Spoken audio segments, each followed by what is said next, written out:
洋葱怎么切才不流眼泪？各类品种都有什么区别？凉拌、热炒、炖菜都该用哪种洋葱？大家好，我是阳光，今天咱们来吃洋葱。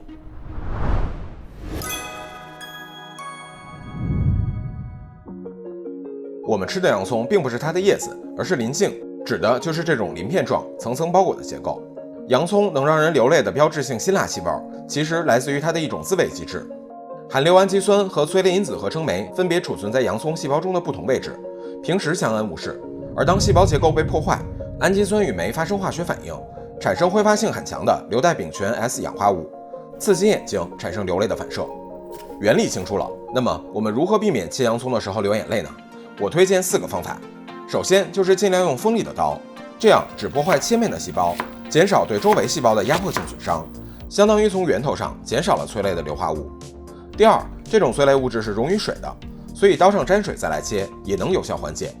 第三，就是洋葱平时放在冰箱里冷藏，用的时候趁凉切，酶在较低的温度下反应速度变慢，所以刺激性物质也比较少。最后就是物理防护，佩戴泳镜可以完全隔绝刺激性物质，非常有帮助。当然，你还是要注意用嘴，而不是通过鼻子呼吸，因为我们的五官内部是相通的，鼻腔离眼睛很近，所以刺激性物质的效力就强。而口腔到达眼睛的路径相对比较远，所以刺激性也就更小。外网流传的含一口水或者含个勺子切洋葱能缓解流泪，也是改变呼吸模式的原理。洋葱的切法我们之前讲过，感兴趣的同学可以看我切菜那期视频。要点就是首先1分为2稳定底盘，切丝的话要注意方向，平行于轴线就是顺纹切，这样的洋葱丝加热后更容易保持形状，适合做泡菜或者炒法式焦糖洋葱。而垂直于轴线是逆纹切，生吃口感比较爽脆，炒熟也就更容易碎，能比较好的融合进汤或者酱汁中。切块或者切丁则要利用洋葱同心圆的结构，从最外侧切向圆心，这样每层自然就很均匀了。间隔大点就是切块，密一点就是切末，比平行于菜板运刀更加的安全便捷。我们市面上常见的洋葱有5种，3种大的，2种小的。我们首先进行盲品，可以发现生吃的话，紫洋葱味道最浓郁，略有辛辣，果味和甜感都非常明显。而白洋葱最清淡也最水灵，辣味也比较弱。黄洋葱比白洋葱略浓一点，小洋葱辛辣感不强，但甜味非常明显。而红葱头或者干葱风味和其他4个样本差别最大，更像是蒜和洋葱的中间状态。这些洋葱之间的风味区别，核心在于含糖量与含水量。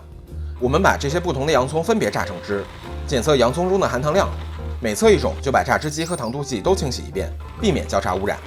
3种大洋葱里，白洋葱出汁最顺畅，含糖量也最低，大约是5.3，紫洋葱出汁就没那么多，含糖量也最高，达到9.5，将近是白洋葱的1倍。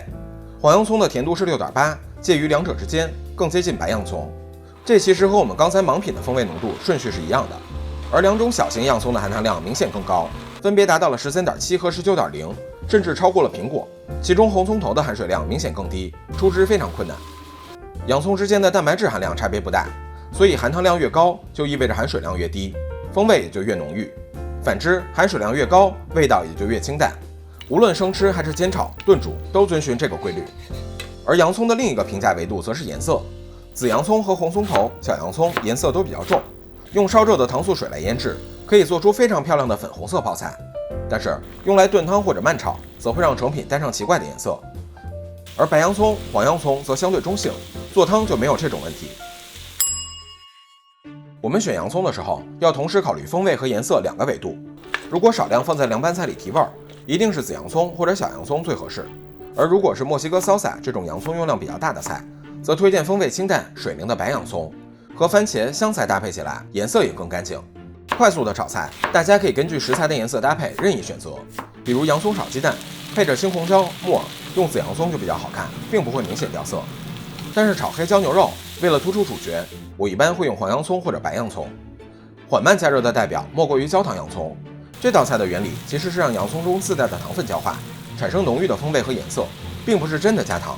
紫洋葱由于含糖较多，翻动不及时有可能局部糊掉，而且做出来容易太甜，所以相对柔和的白洋葱或者黄洋葱就更加合适，能够产生复杂的风味与深棕的颜色，搭配汉堡、面包都很好吃。而福建、广东常用的红葱头风味独特，炸出来可以同时获得油葱酥和葱油，在闽菜中都是必备材料。好，关于洋葱的内容就介绍到这里。相信科学，享受生活。我是阳光，咱们下期再见。